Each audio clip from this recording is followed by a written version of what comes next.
अब मैं जिन्हें आपसे मिलवाने जा रही हूँ, अपनी इच्छा शक्ति, कड़ी मेहनत और हौसले की वजह से उन्हें सिक्योर लाइफ में जोश मशीन के नाम से जाना जाता है।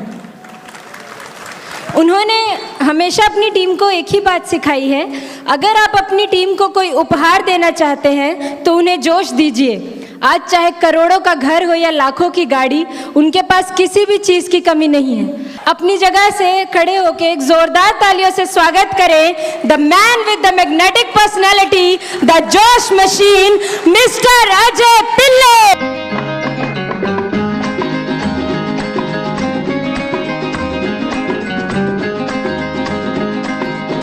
जिसका मुझे था इंतजार, जिसके लिए दिल था बेकरार, वो घड़ी आ गई आज, प्यार में हद से गुजर जाना है, मार देना है तुझको या मर जाना है, जिसका मुझे था इंतजार। बहुत बहुत मुबारक दिन है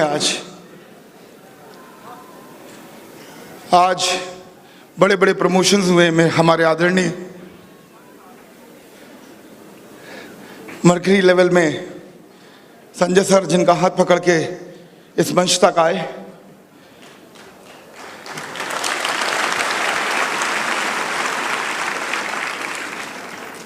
अमित मिश्रा जी, जिनका हाथ पकड़ के हम उनको ऊपर तक लेके आए,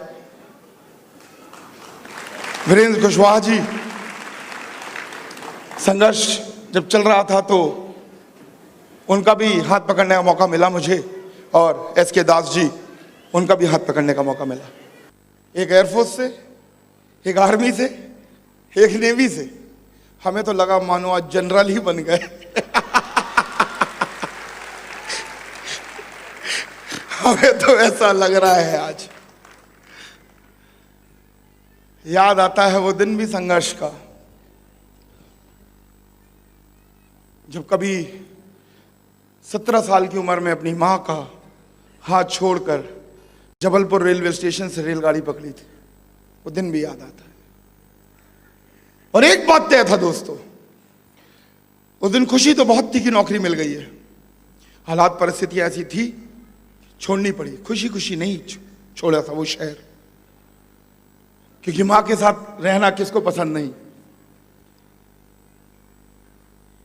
जब जबलपुर शहर छोड़ रहा था तो एक बात बिल्कुल तय थी, और वो तय बात ये थी कि अब खाने में एक थाल कम लगेगी। अजय, अब तेरी थाल तेरी मां नहीं लगाएगी और जिंदगी भर नहीं लगाएगी। कभी छुट्टी जाएगा तो लगेगी, साल में 2 महीने की छुट्टी, और इस 2 महीने की छुट्टी के दौरान कभी उनके साथ मिल गया तो ठीक, और नहीं तो जिंदगी तो यूं ही चलेगी। भगवान ने क्या मेरे लिए यही लिखा था? क्या मेरे जीवन में यही था? जब भाई को देखता था तो भाई के लिए, तो आज भी मेरा भाई वहीं रहता है, लेकिन मेरे लिए शायद वो नहीं था। बहुत दुख होता था। फोन करके पूछती थी, 17 साल का था ना, फोन करके पूछती थी कैसा है, बोलता था ठीक हूं मां। कुछ खाया? खाया। कैसी चल रही है जिंदगी? कहता था ठीक हूं। कहती थी खुश है? मैं बोलता बहुत खुश हूं। फोन रखता था, सोचता था क्या बोलूं अब इनको, क्या बताऊं इनको। मैं जानता हूं ऐसे बहुत सारे लोग यहां बैठे। आदत सी पड़ गई है, आदत सी पड़ गई है कि कोई पूछता है कैसे हो तो जवाब देने के ठीक हूं। बरसों से बोलता आ रहा हूं ना ठीक हूं। कैसे हो? बहुत अच्छा। कैसे हो? बहुत अच्छा। कैसे हो? बहुत अच्छा। आदत सी पड़ गई है बोलते बोलते बहुत अच्छा। भ्रम में जी रहा हूं, मालूम भी नहीं है। लेकिन आज जब मैं कुशवाहा जी की बातें सुन रहा था, मैं बैठ के सब लोगों की बातें सुन रहा था। मैंने पीछे जीवन में देखा, मुझे मालूम है कि ये फोन उनके पास भी आता होगा, इनकी माँ भी पूछती होगी, अमित के फोन भी आता होगा, अमित की माँ भी पूछती होगी, दास जी की भी माँ पूछती होगी, बेटा घर कब आओगे। मुझे वो गाना याद आता है, एक गाना, हाँ यही वाला, इसको यही वाला, वो गाना याद आता है मुझे। इसको थोड़ा सा तेज बजा देंगे आज मेरे लिए।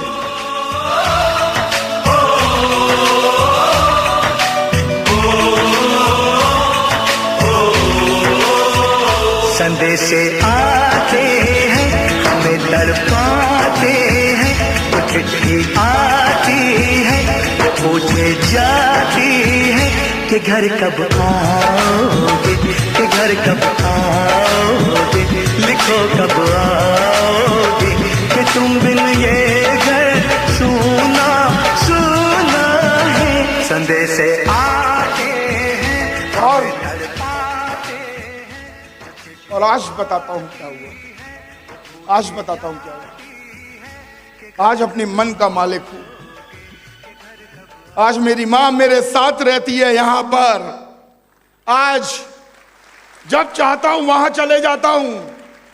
आज वक्त का मोहताज नहीं हूं मैं। आज अपनी जिंदगी को खुद डिजाइन किया है।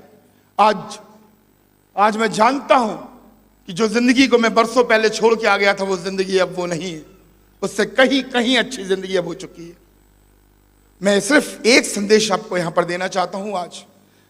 आज सिक्योर लाइफ ने हमें वो मौका दिया है कि हम अपने जिले में, अपने गांव में, अपने बस्ती में, अपने शहर में उसी थाल को सजते हुए, देखते हुए ऑडी में चल सकते हैं। जैसे क्या लाइफ, जैसे क्या लाइफ। रईसी की उस चरम पे जा सकते हैं। अपने घर वालों को छोड़ने की जरूरत नहीं है। अपने ही घर में रह के अपनी जिंदगी को जिया जा सकता है।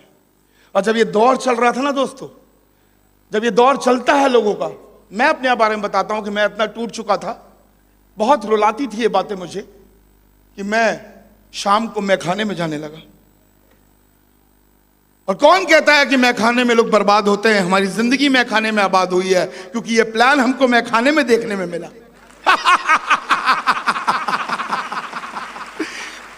और एक बार और बताना चाहूंगा आपको, अगर होश में होता तो ज्वाइन नहीं करता, बेहोश था इसलिए ज्वाइन कर गया। अगर होश में होता तो समझ में नहीं आता ये 40 लाख रुपए।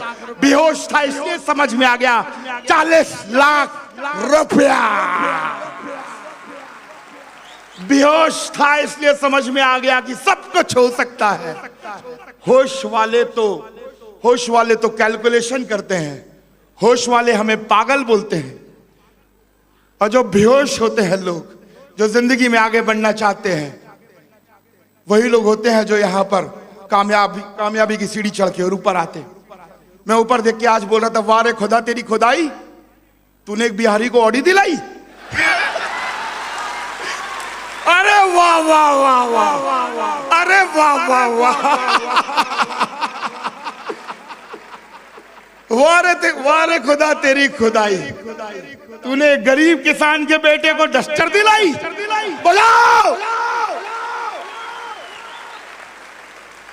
कल एक और डस्टर आई थी, बच्चा था, अभी कॉलेज से पास होके बाहर निकला था। राठौर, CS राठौर अभी कॉलेज से पास होके बाहर निकला था। अभी वो नौकरी की तलाश कर रहा था और किसी ने उससे बोला कि सिक्योर लाइफ है, सैटरडे संडे काम करने से 3-4 हजार मिल जाता है, यहां आ जाओ। यहां आ गया, 2-2.5 साल काम किया, डस्टर लेके आया। तो अब मैं फिर देख के बोलता हूं, वाह रे खुदा तेरी खुदाई, तूने एक स्टूडेंट को डस्टर दिलाई। क्या बात। तो मैं आपको ये बताना चाहता हूं, अगर होश में आ गए हो तो बेहोश हो जाओ। अगर होश में आ गए हो तो बेहोश हो जाओ, क्योंकि रईस अगर बनना है तो बेहोशी में होगा। होश में तो सिर्फ नौकरी करी जाएगी। Left right left, that's all.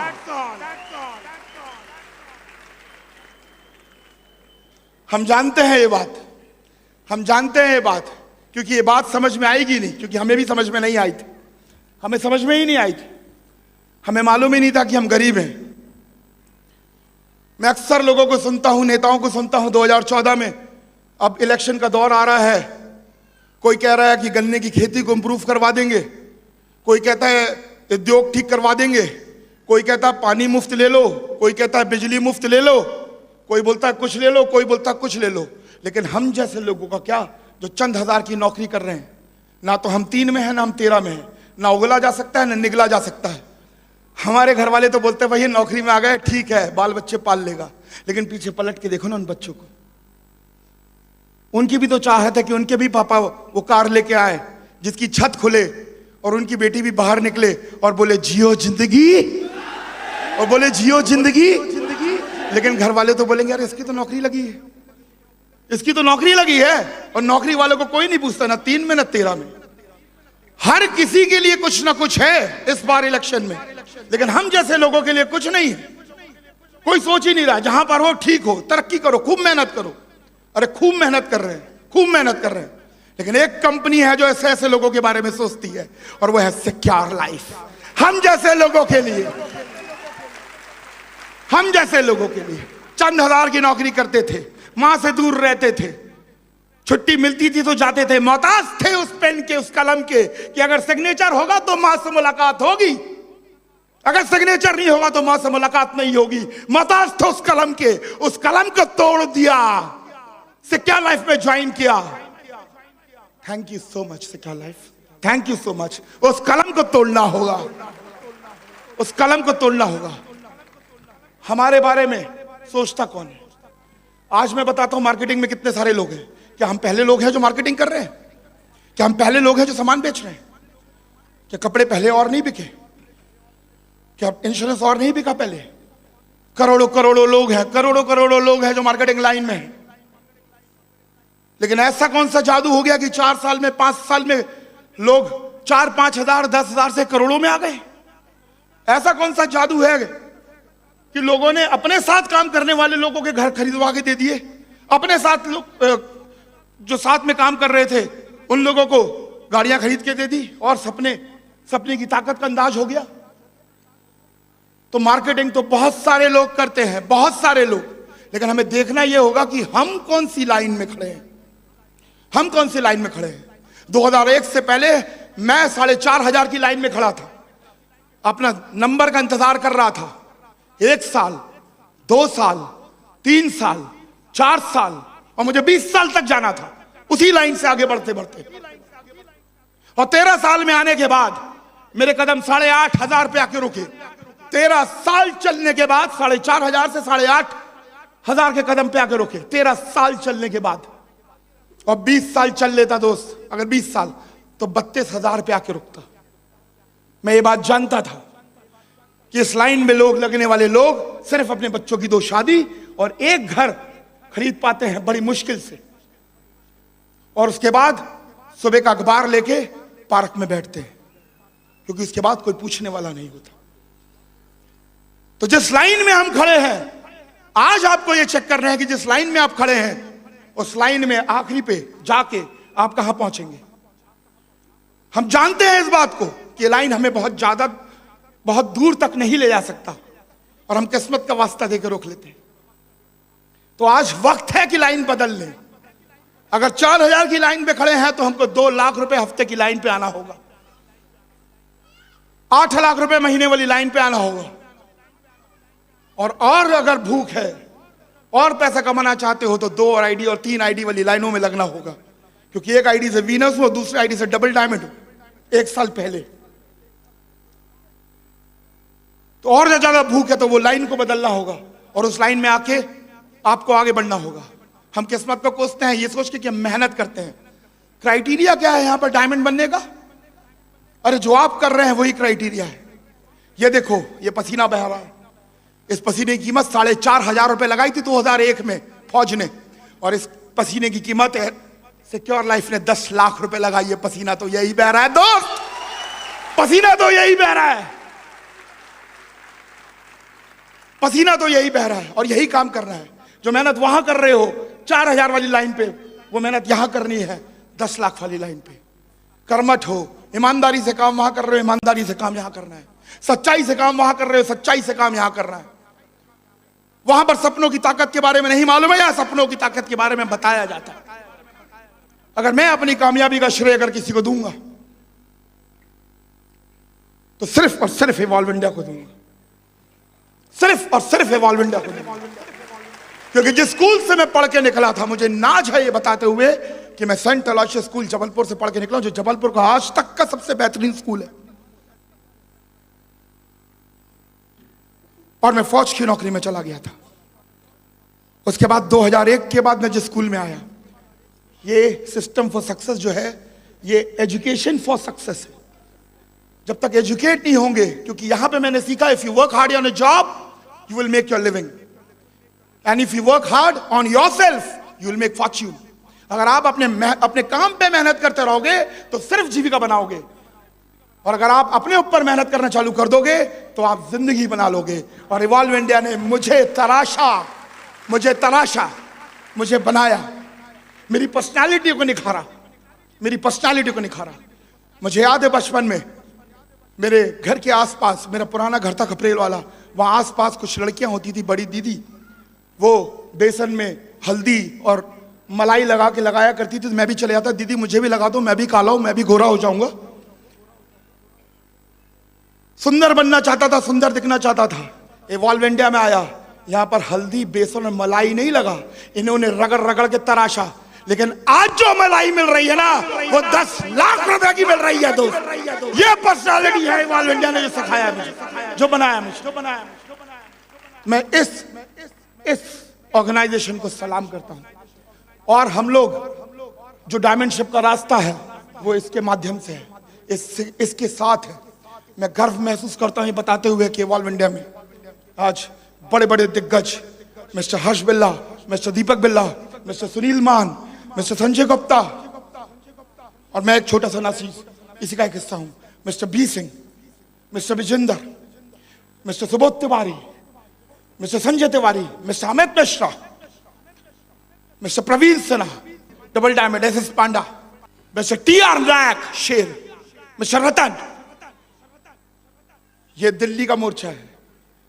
और पूर्वांचल के मोर्चे में संजीव, बरकरी लेवल पे आदरणीय हमारे, और बड़े बड़े, ये सब इवॉल्व इंडिया के वो लोग हैं जो इस मोर्चे को संभाले हुए हैं, जो आगे ले जाना चाहते हैं, सच्चाई के साथ, ईमानदारी के साथ आगे बढ़ना चाहते हैं। क्योंकि मैं जानता हूं और हम जानते हैं कि हमारे जैसे बहुत सारे लोग हैं जो सपना लेके यहां पर बैठे हुए हैं। अरे जब मैं यहां पर बैठा हुआ था, पहली बार जब मैं कभी बैठा था, तो मैं बोल रहा था कि मुझे क्या मतलब है कि कौन क्या गाड़ी चलाता है, मुझे क्या मतलब है कि आप कितने पैसे कमाते हो, मुझे तो ये मतलब है कि मेरी बीवी कितने 1000 का लहंगा पहनेगी, ये बताओ।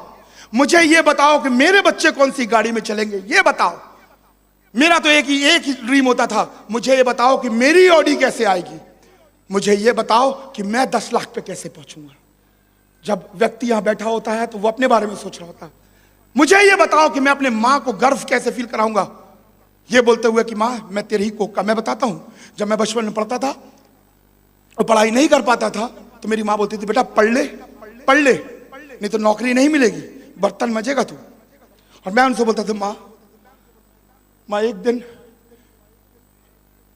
दिन तेरा ये बच्चा बहुत रईस बनेगा। मैं बोलता था और वो प्यार से अपने आंचल में ऐसे लगा लेती थी, बोलती थी जियो जियो, मेरा आशीर्वाद है, लेकिन पढ़ तो ले, पढ़ ले। और आज इस बच्चे ने, जब कुछ नहीं था, आज इस बच्चे ने जब स्कूल में एडमिशन लिया और सीखा और तराशा गया, तो आज वो गर्व फील करती है। आज वो फोन करके बोलती है बेटा कितनी कारें आ गई तेरी टीम में। अभी मैंने डैडी का फोन आया था पीछे, मेरे से बोले तुमने फोन नहीं किया, मैंने ताल कटोरों में हूँ डैडी, अभी की बात है, आजम आप थे मेरे साथ में। मैंने अमित की विनस प्रमोशन है और ऑडी कार खरीद ली है, बोले मेरी तरफ से मुबारकबाद देना। क्या फक्र महसूस होता है सोचिए। एक कमरे के मकान, जब मैं कुशवाहा जी के घर में गया था, एक कमरे का मकान, जब अमित के घर में गया था 2 कमरे का मकान, इसमें से ताला खोलो तो दूसरे में आओ, दूसरे से ताला खोलो तो तीसरे में आओ। और ऐसी कुछ कहानी मेरी भी थी। जब टेस्टमनी देखते हैं और जब ऑडी की चाबी घुमाते हुए देखते हैं ना, तो हमारी आंखों से आंसू गिरते हैं, क्योंकि मैंने तो वो कूलर वाली और वो चारपाई वाला कमरा देखा था। जब वो पन्ने उठा के जब गोले बना बना के प्लान दिखा रहे थे और अपना जज्बात को अंदर डाल रहे थे कि दोस्त एक जिंदगी एक दिन ऐसे जिएंगे, उस दिन पता नहीं कितना विश्वास था, कितना % विश्वास था। जिस दिन वैगन आर खरीदी थी कार, उस दिन भी सीना चौड़े से हुआ था। जिस दिन कुशवाहा ने अपनी गाड़ी खरीदी थी, जिस दिन और लोगों ने अपनी गाड़ियां खरीदी थी, अपनी जमीनें वो करवाई थी, विश्वास धीरे धीरे बढ़ता जा रहा था। लेकिन पहले दिन दोस्त जिस दिन काम कर रहे थे, उस दिन तो सिर्फ 4,000 रुपए के लिए काम कर रहे थे, सिर्फ 4,000 5,000 के लिए काम कर रहे थे। उस दिन विश्वास नहीं था। जब वो गाड़ी देखते हैं तो आंसू अपने आप गिरते हैं, स्वाभाविक है, लाजमी गिरेगा। कल कुशवाहा जी बता रहे थे कि पापा का फोन आया था। अब वो ये नहीं पूछते कि कितने पैसे भेजेगा, पहले पूछते थे कि बेटा इस महीने तो कितने पैसे भेज रहा है। अब वो ये नहीं पूछते कि कितने पैसे भेजेगा, क्योंकि ऑलरेडी 1.5 लाख 2 लाख उनके अकाउंट में ऑलरेडी जमा रहता है। जब कम होते 50 लाख रुपए वो भेज देते हैं। Thanks to secure life and thank you. और मुझे मालूम है कि गॉड, भगवान ने मुझे इसके लिए चुना है, और मुझे मालूम है कि भगवान ने मुझे इसके लिए चुना है। 28 साल की उम्र तक मैंने नौकरी करी। 28 साल की उम्र के बाद सिक्योर लाइफ में आया अपने आप को रईस बनाने के लिए। लेकिन कुछ दिनों के बाद यह बात मालूम चली कि भगवान ने तुम्हें इसके लिए नहीं पैदा किया। तुम जब अगर उस तक किया हुआ काम करोगे तो अपने आप रईस बनोगे, क्योंकि रईस की परिभाषा में एक बात, एक रहस्य समझ में आ गई कि जब तक तुम्हारे काम पे सिर्फ तुम्हारा चूल्हा जलेगा तो तुम सिर्फ गरीब कहलाओगे, और अगर तुम्हारे काम पे हजारों लोगों का चूल्हा जलेगा तो तुम रईस हो जाओगे। और वो बात मैंने यहां से सीख ली, और वो बात मैंने यहां से सीख ली। 28 साल की उम्र के बाद मैंने ये काम करना चालू किया, और मैं मानता हूं इस बात को कि मुझे बहुत सारा, और हमें बहुत बड़े मुहिम पे काम कर रहे हैं, हम बहुत बड़े मुहिम पे काम कर रहे हैं। अरे हमें कितना पैसा मिलेगा, हमें जितना, एक लेवल के बाद तो वो पैसे आने बंद हो जाते हैं। इस बात को मैं आपको बताना चाहता हूं। उसके बाद भी अगर हम आज लगे हुए हैं आपके साथ में, तो वो इसलिए लगे हुए हैं कि आज ये कसम खाई हुई है कि इवॉल्व इंडिया का परचम लहरा देंगे। जो वादे हमने किए हैं, जो बातें हमने करी है आपको, आपसे मिलवाने का, क्योंकि ये बात मैं क्यों बोलता हूं, इवॉल्व इंडिया ने मुझे मुझसे मिलवाया। मेरे को मालूम ही नहीं था कि मैं कौन हूं, मेरी ताकत क्या है, मेरी औकात क्या है, मुझे नहीं मालूम था। अगर मेरी औकात के बारे में मेरे से किसी ने वाकिफ कराया तो वो इवॉल्व इंडिया था। मुझे मालूम चला कि मैं 4,000 का आदमी नहीं हूं, इसलिए बोलता हूं कभी ट्रेनिंग में आएंगे तो आपको मालूम चलेगा आपसे आपका मिलवाने का क्या मतलब है। क्योंकि the biggest problem of the world is we are miseducated, we are self educated. हमारी एजुकेशन ठीक नहीं हुई। बचपन में अगर वो बातें मेरे दिमाग में घर कर गई कि पढ़ ले नहीं तो नौकरी नहीं मिलेगी और बर्तन मजेगा, तो this is what, this is education and this is a miss education. जो इवॉल्व इंडिया ने मुझे बोला कि नहीं, आज के बाद मुझे ये बात मालूम है कि मेरी टीम के अंदर अगर आज के बाद पेरेंट्स अगर अपने बच्चों से बात करते तो कम से कम ये लाइन तो नहीं बोलते, ये लाइन नहीं बोलते कि पढ़ ले नहीं तो नौकरी नहीं मिलेगी। वो बोलते हैं शान से जिंदगी जियो, जियो जिंदगी शान से। उन्होंने ये बात बताई। हकीकत में बताता हूं आपको, शान का असली मतलब भी मुझे नहीं मालूम था कि शान का मतलब क्या होता है। शान अगर मैंने सुना था तो अमिताभ बच्चन की पिक्चर जानता था मैं। यहां मालूम चला शान क्या होता है। ये शब्द जुनून, शान, ये सब पिक्चर के टाइटल हुआ करते थे, आज जिंदगी का हिस्सा बन गए। Thank you sir, thank you so much, thank you. आज जिंदगी का हिस्सा बन गए।